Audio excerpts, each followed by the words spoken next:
ओम शांति।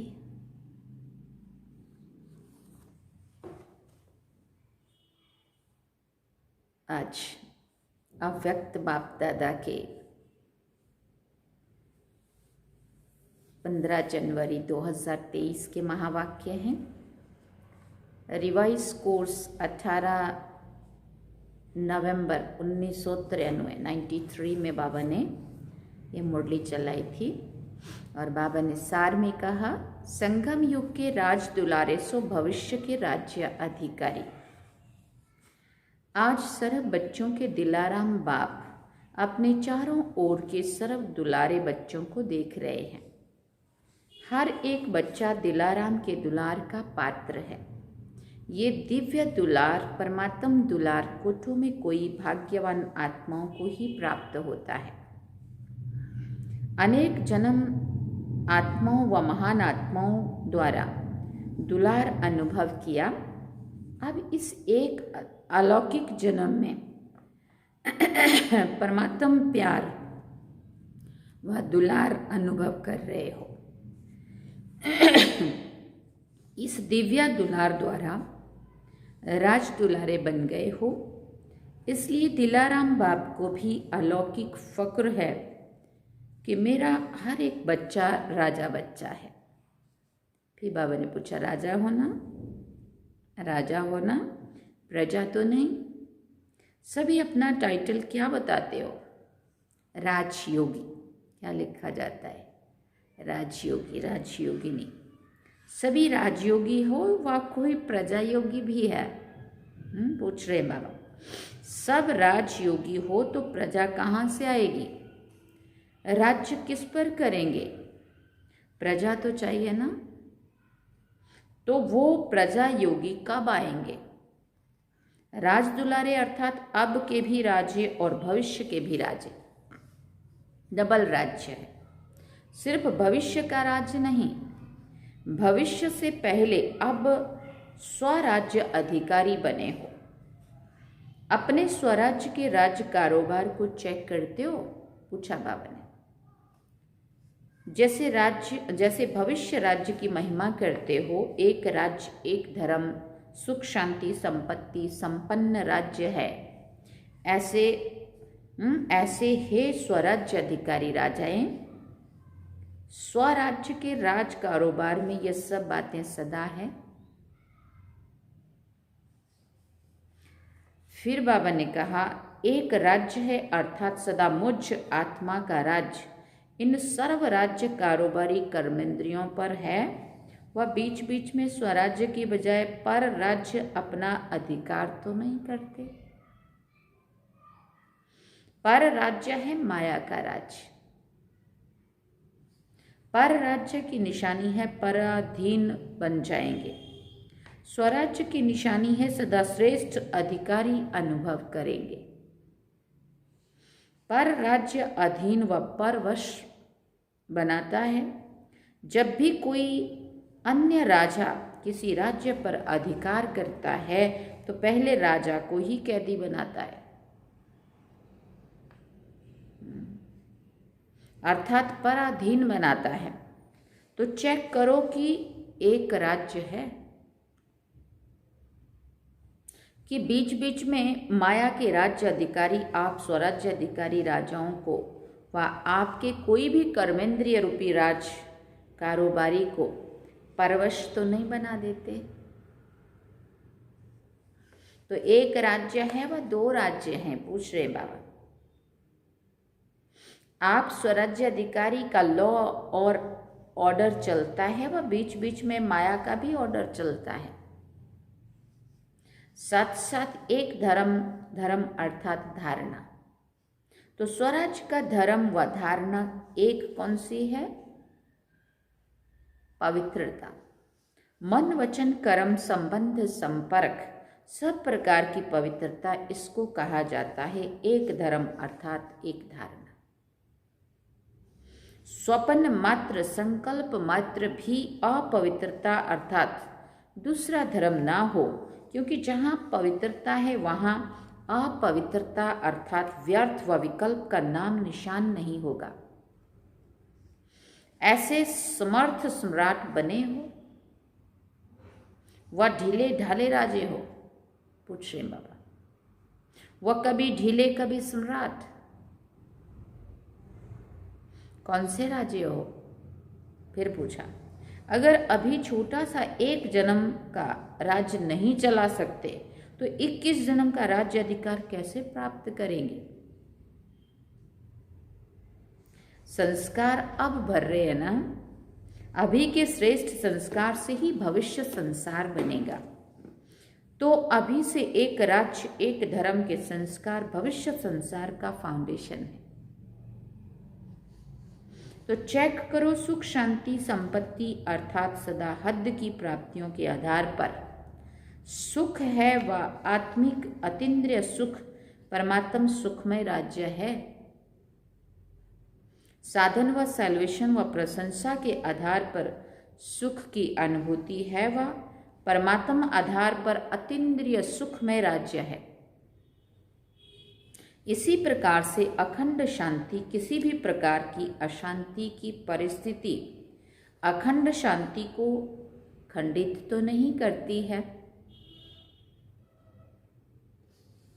अशांति का तूफान चाहे छोटा हो चाहे बड़ा हो, लेकिन स्वराज्य अधिकारी के लिए तूफान अनुभवी बनाने की उड़ती कला का तोहफा बन जाए, लिफ्ट की गिफ्ट बन जाए, इसको कहा जाता है अखंड शांति। कितनी भी हलचल हो चाहे, उसी पे हलचल में ही तो पता चलेगा कि कितनी हमारी स्थिति शांत स्वरूप है। इसको कहा जाता है अखंड शांति। तो चेक करो, अखंड शांति में स्वराज्य है। ऐसे ही संपत्ति अर्थात स्वराज्य की संपत्ति ज्ञान गुण और शक्तियां हैं। इन सर्व संपत्तियों से संपन्न स्वराज्य अधिकारी हैं। संपन्नता की निशानी है संपन्नता अर्थात सदा संतुष्टता। अप्राप्ति का नाम निशान नहीं है। हद की इच्छाओं की अविद्या, इसको कहा जाता है संपत्तिवान। और राजा का अर्थ ही है दाता। अगर हद की इच्छा व प्राप्ति की उत्पत्ति है तो वो राजा की बजाय मांगने वाला बन जाता है।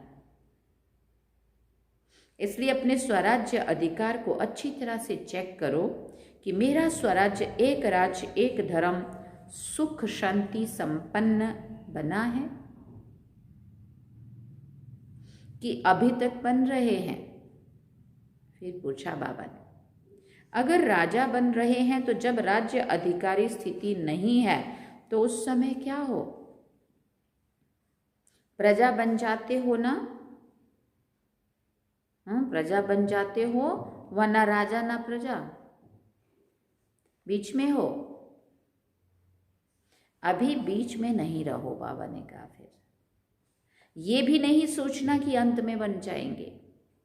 अगर बहुत काल का राज्य भाग्य प्राप्त करना ही है तो बहुत काल के स्वराज्य का फल है बहुत काल का राज्य। फुल समय के राज्य अधिकारी का आधार वर्तमान सदाकाल का स्वराज्य है। समझा? अभी अलबेले नहीं रह जाना, हो जाएगा नहीं करते रहना। बाप दादा को बहुत मीठी बातों से बहलाते हो। राजा की बजाय बहुत बढ़िया वकील बन जाते हो, सलाह देने लगते बाबा को, नहीं बाबा ऐसा नहीं ऐसा था। ऐसी लॉ पॉइंट सुनाते हैं जो बाप भी मुस्कुराते रहते हैं। वकील अच्छा या राजा अच्छा? बहुत होशियारी से वकालत करते हैं। इसलिए अब वकालत करना छोड़ दो, राज दुलारे बनो। ये बाप का बच्चों से स्नेह है, इसलिए सुनते सुनते भी मुस्कुराते रहते हैं। अभी धर्मराज से काम नहीं लेते हैं, स्नेह से सभी को चला रहे हैं। स्नेह के कारण ही पहुंच गए हो ना। तो स्नेह के रिस्पॉन्स में बाप दादा भी पद्म गुना स्नेह का रिटर्न दे रहे हैं। देश विदेश के सभी बच्चे स्नेह के विमान द्वारा मधुबन में पहुंचे हो। बाप दादा साकार रूप में आप सबको और स्नेह स्वरूप में सर्व बच्चों को देख रहे हैं। अच्छा, सर्व स्नेह में समाये हुए समीप बच्चों को सर्व स्वराज्याधिकारी सो विश्व राज्याधिकारी श्रेष्ठ आत्माओं को सर्व प्राप्तियों संपन्न श्रेष्ठ संपत्तिवान विशेष आत्माओं को सदा एक धर्म एक राज्य संपन्न स्वराज्याधिकारी बाप समान भाग्यवान आत्माओं को भाग्य विधाता बाप दादा का याद प्यार और नमस्ते। हम रूहानी बच्चों की भी रूहानी माता पिता बाप दादा को दिलवा चांद सिकवा प्रेम से याद प्यार, गुड मॉर्निंग, नमस्ते, थैंक यू बाबा, शुक्रिया बाबा। फिर बाबा ने दादियों से मुलाकात की। सभी कार्य अच्छे चल रहे हैं ना? अच्छे उमंग उत्साह से कार्य हो रहा है। करावन हार करा रहे हैं और निमित्त बन करने वाले कर रहे हैं। ऐसे अनुभव होता है ना? सर्प के सहयोग की उंगली से हर कार्य सहज और सफल होता है। कैसे हो रहा है ये जादू लगता है ना? दुनिया वाले तो देखते और सोचते रह जाते हैं और आप निमित्त आत्माएं सदा आगे बढ़ते जाएंगे क्योंकि बेफिक्र बादशाह हो। दुनिया वालों को तो हर कदम में चिंता है और आप सबके हर संकल्प में परमात्म चिंतन है, इसलिए बेफिक्र है। बेफिक्र है ना? फिर बाबा ने पूछा, अच्छा है, अविनाशी संबंध है। अच्छा, तो सब ठीक चल रहा है ना? और चलना ही है। निश्चय है और निश्चिंत है। क्या होगा कैसे होगा ये चिंता नहीं है। टीचर्स को कोई चिंता है? फिर पूछ रहे हैं बाबा सेवा की है बस, और कुछ नहीं। हाँ, सेवा ये करनी है, कैसे करनी है, किसके द्वारा करनी है, सिर्फ इतना ही है, सेवा ही बस। वो भी उमंग है, चिंता नहीं कहेंगे, उमंग है।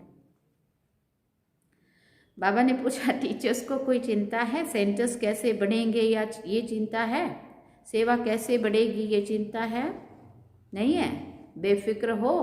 फिर पूछ रहे बाबा, चिंतन करना अलग चीज़ है। थैंक यू बाबा, क्योंकि मैं सोच रही थी सेवा का चिंतन तो चलता है, उमंग बहुत होता है, कुछ ये करें ये करें ये करें, क्या क्या करें। चिंता नहीं होती, ऐसा कोई टेंशन नहीं होता, बट ऐसा होता है कि करनी है क्या करनी है। चिंता करना अलग चीज़ है। बाबा ने कहा चिंतन करना अलग चीज़ है, चिंता करना अलग चीज़ है। सेवा बढ़ाने का चिंतन अर्थात प्लान भले बनाओ, लेकिन चिंता से कभी सफलता नहीं होगी। चलाने वाला चला रहा है, कराने वाला करा रहा है, इसलिए सब सहज होना ही है।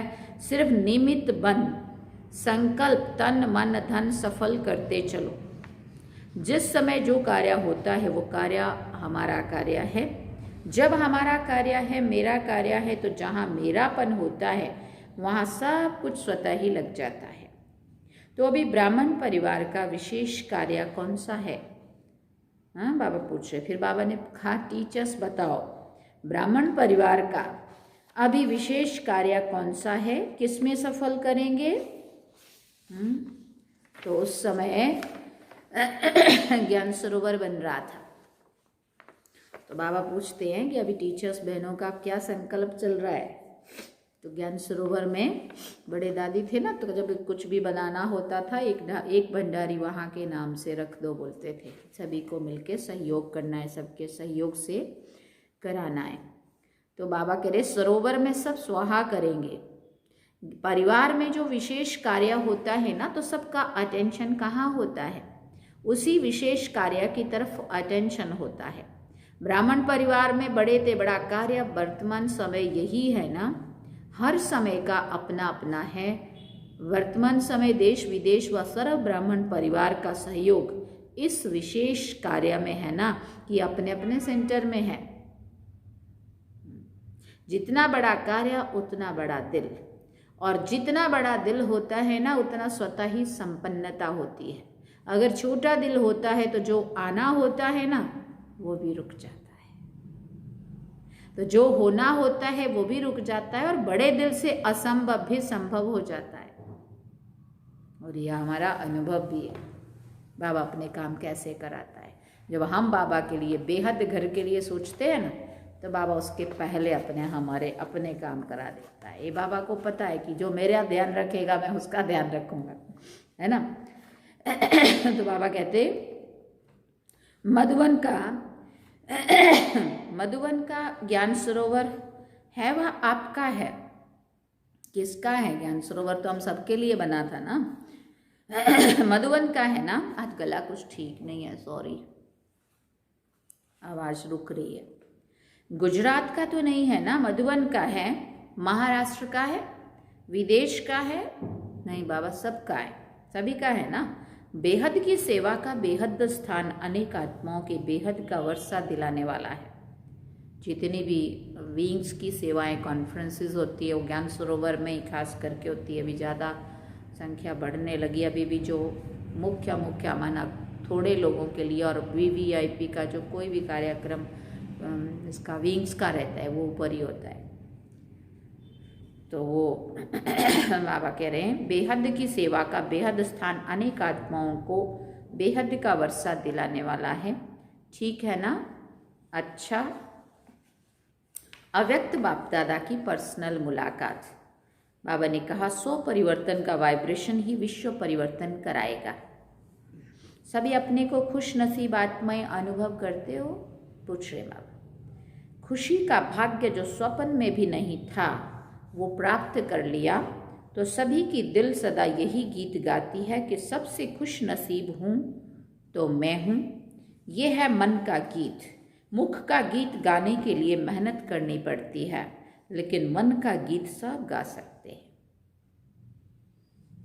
सबसे बड़े से बड़ा खजाना है खुशी का खजाना, क्योंकि खुशी तब होती है जब प्राप्ति होती है।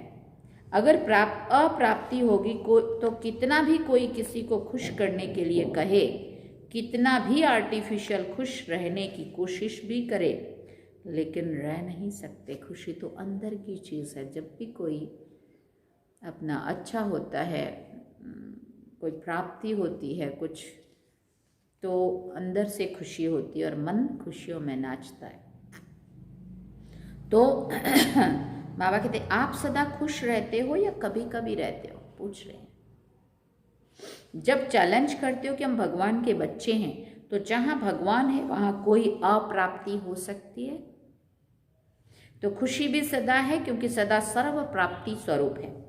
ब्रह्मा बाप का क्या गीत था? पा लिया जो था पाना। तो ये सिर्फ ब्रह्मा बाप का गीत है या आप सबका है? कभी कभी थोड़ी दुख की लहर आ जाती है? पूछ रहे हैं। फिर बाबा ने पूछा अच्छा कब तक आएगी? अभी थोड़ा समय भी दुख की लहर नहीं आए। जब विश्व परिवर्तन करने के निमित्त हो तो अपना ये परिवर्तन नहीं कर सकते हो? कितना बड़ा टाइटल, विश्व कल्याणकारी। तो बाबा कहते अगर तुम इतने बड़े विश्व का परिवर्तन, इतने बड़े विश्व का कल्याण कर सकते हो, तो स्व परिवर्तन स्व कल्याण नहीं हो सकता? शुरुआत तो वहां से ही होनी है ना। अभी भी टाइम चाहिए, फुल स्टॉप लगाओ। ऐसा श्रेष्ठ समय, श्रेष्ठ प्राप्तियां, श्रेष्ठ संबंध सारे कल्प में नहीं मिलेगा।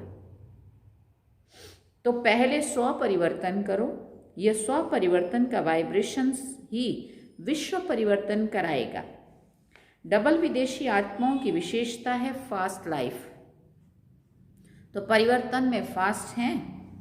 फॉरेन में कोई ढीला ढाला चलता है तो अच्छा नहीं लगता है ना, बहुत एक्टिव रहना पड़ता है। तो इसी विशेषता को परिवर्तन में लाओ। अच्छा है, आगे बढ़ रहे हैं और बढ़ते ही रहेंगे। पहचानने की दृष्टि अच्छी तेज है। जो बाप को पहचान लिया, अभी पुरुषार्थ में भी तीव्र, सेवा में भी तीव्र और मंजिल पर संपूर्ण बनकर पहुंचने में भी तीव्र। फर्स्ट नंबर आना है ना। जैसे ब्रह्मा बाप फर्स्ट हुआ ना, तो ब्रह्मा बाप के साथ ही बन फर्स्ट के साथ फर्स्ट में आएंगे। बाप ब्रह्मा बाप से प्यार है ना। अच्छा, माताएं कमाल करेंगी। जो दुनिया असंभव समझती है वो आपने सहज करके दिखा दिया। ऐसा कमाल कर रही हो ना। दुनिया वाले समझते हैं कि माताएं निर्बल है, कुछ नहीं कर सकती हैं। आप असंभव को संभव करके विश्व परिवर्तन में सबसे आगे बढ़ रही हो। सुना माताएं? पांडव क्या कर रहे हो? असंभव को संभव कर रहे हो ना। पवित्रता का झंडा लहराया है ना। हाथ में अच्छी तरह से झंडा पकड़ा है या कभी नीचे हो जाता है? सदा पवित्रता के चैलेंज का झंडा लहराते रहो। दूसरी बात बाबा ने कही, रोज अमृत वेले कंबाइंड स्वरूप की स्मृति का तिलक लगाओ। फिर बाबा ने कहा, पूछा, सदा अपने को सहज योगी अनुभव करते हो? कितनी भी परिस्थितियां मुश्किल अनुभव कराने वाली हो, लेकिन मुश्किल को भी सहज करने वाले सहज योगी हो, ऐसे हो या मुश्किल के समय मुश्किल का अनुभव होता है? सदा सहज है? पूछ रहे बाबा। मुश्किल होने का कारण है बाप का साथ छोड़ देते हो। जो बाबा ने ऊपर कहा ना, सदा बाबा के साथ कंबाइंड रूप का अनुभव करो। तो जब हम बाबा अलग हो जाता है, हम अलग हो जाते, तब मुश्किल लगता है। जब अकेले बन जाते हो तो कमज़ोर पड़ जाते हो, और कमज़ोर को तो सहज बात भी मुश्किल लगती है। इसलिए बाप दादा ने पहले भी सुनाया है कि सदा कंबाइंड रूप में रहो। कंबाइंड को कोई अलग नहीं कर सकता। जैसे इस समय आत्मा और शरीर कंबाइंड है, ऐसे बाप और आप कंबाइंड रहो। माताएं क्या समझती हो? कंबाइंड हो या कभी अलग कभी कंबाइंड? ऐसा साथ फिर कभी मिलना है? सर्वशक्तिवान बाप मिलेगा क्या हर युग में? फिर क्यों साथ छोड़ देती हो? काम ही क्या दिया है? सिर्फ ये याद रखो कि मेरा बाबा। इससे सहज काम क्या होगा? मुश्किल है? मेरा बाबा, बस इतना ही तो करना है, कहना है। मुश्किल है? बाबा पूछते। फिर किसी ने कहा, बाबा क्या करे, 63 जन्मों के संस्कार है ना। अभी तो नया जन्म हो गया ना। नया जन्म नए संस्कार। अभी पुराने जन्म में हो या नए जन्म में? फिर पूछा, या आधा आधा है? तो नए जन्म में स्मृति के संस्कार हैं या विस्मृति के? फिर नए को छोड़कर पुराने में क्यों जाते हो? नई चीज़ अच्छी लगती है या पुरानी चीज़ अच्छी लगती है? फिर पूछा, फिर पुराने में क्यों चले जाते हो? रोज अमृत वेले स्वयं को ब्राह्मण जीवन के स्मृति का तिलक लगाओ। अब ये बाबा ने काम दिया, रोज अमृत वेले अपने को ब्राह्मण जीवन की स्मृति का तिलक। मैं कौन? मैं ब्राह्मण, संगम योगी, श्रेष्ठ ब्राह्मण।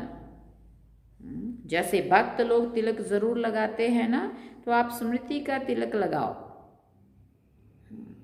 अभी जो कथा थी ना बापू की, शिव पुराण, शिव कथा, रोज सारे लोग इतने बड़े बड़े, वो कुछ सांचे जैसे थे जिसको पूरा यहाँ लगाते थे, कोई ऐसे पूरे में लगाते थे, कोई ऐसे पूरे बड़े ऊपर नीचे करते थे। हाँ, तो मैं सोचती थी कि देखो बाबा ने तो वैसे बिंदु, एक बिंदु लगाने के लिए मुझे भी एक दिन लगाया था। मैंने कहा सिर्फ बिंदु लगा दो बस, इतना सा ही ज़रूरत होता है। सारा आत्मा है, कितनी आत्मा की स्मृति का तिलक लगाना है। कितना छोटा बिंदु हुए हम आत्माएं, उन्होंने पूरा ऐसे भर देते थे नमूने बन के। बाबा कहते जैसे भक्त लोग तिलक जरूर लगाते हैं ना, तो आप ये स्मृति का तिलक लगाओ। हम कौन? हम संगम युगी, श्रेष्ठ ब्राह्मण आत्माएं। वैसे भी देखो माताएं जो तिलक लगाती हैं ना, वो साथ का तिलक लगाती हैं। तो सदा स्मृति रखो कि हम कंबाइन हैं, तो इस साथ का तिलक सदा लगाओ। अगर युगल होगा तो तिलक लगाएंगे, अगर युगल नहीं होगा तो तिलक नहीं लगाएंगे। ये साथ का तिलक है, तो रोज स्मृति का तिलक लगाती हो या भूल जाता है? कभी लगाना भूल जाता, कभी मिट जाता, जो सुहाग होता है, साथ होता है, वो कभी भूलता नहीं है। तो साथी को सदा साथ रखो। ये ग्रुप सुंदर गुलदस्ता है, वैरायटी फूलों का गुलदस्ता शोभनीक लगता है ना। तो सभी जो भी जहाँ से भी आए हैं सभी एक दो के प्यारे हैं, सभी संतुष्ट हो ना। जी बाबा सदा साथ हैं और सदा संतुष्ट है। बस यही एक शब्द याद रखना कि कंबाइंड हैं और सदा ही कंबाइंड रहकर साथ जाएंगे, लेकिन साथ रहेंगे तो साथ चलेंगे। हाँ, साथ रहेंगे तो साथ चलेंगे। साथ रहना है, साथ चलना है। जिससे प्यार होता है उससे अलग हो नहीं सकते। हर सेकंड, हर संकल्प में साथ है ही। अच्छा, वरदान में बाबा ने कहा, बैलेंस की विशेषता को धारण कर सर्व को ब्लेसिंग देने वाले शक्तिशाली सेवाधारी भव। बैलेंस की विशेषता को धारण कर सर्व को ब्लेसिंग देने वाले शक्तिशाली सेवाधारी भव। सभी अभी आप शक्तिशाली आत्माओं की सेवा है सर्व को ब्लेसिंग देना। चाहे नैनों से दो, चाहे मस्तक मणि द्वारा दो। जैसे साकार को लास्ट कर्मातीत स्टेज के समय देखा कैसे बैलेंस की विशेषता थी और ब्लेसिंग की कमाल थी। तो फॉलो फादर करो, यही सहज और शक्तिशाली सेवा है। इसमें समय भी कम, मेहनत भी कम और रिजल्ट ज़्यादा निकलती है। तो आत्मिक स्वरूप से सबको ब्लेसिंग देते चलो। स्लोगन में बाबा ने कहा, विस्तार को सेकंड में समाकर ज्ञान के सार का अनुभव करना ही लाइट हाउस बनना है। विस्तार को सेकंड में समाकर ज्ञान के सार का अनुभव कराना ही लाइट माइट हाउस बनना है। अच्छा, ओम शांति। सूचना है, आज मास का तीसरा रविवार है। सभी राजयोगी तपस्वी भाई बहनें सायं 6:30 से 7:30 बजे तक विशेष योगाभ्यास के समय लाइट माइट स्वरूप में स्थित रहे। लाइट हाउस बन पूरे ग्लोब पर शांति और शक्ति का प्रकाश फैलाएं। अच्छा, ओम शांति। ये थे बाबा के आज के महावाक्य। बाबा ने सार में कहा, संगम युग के राज दुलारे सो भविष्य के राज्य अधिकारी। तो अब हम बाबा को याद करेंगे। चलिए, ओम शांति।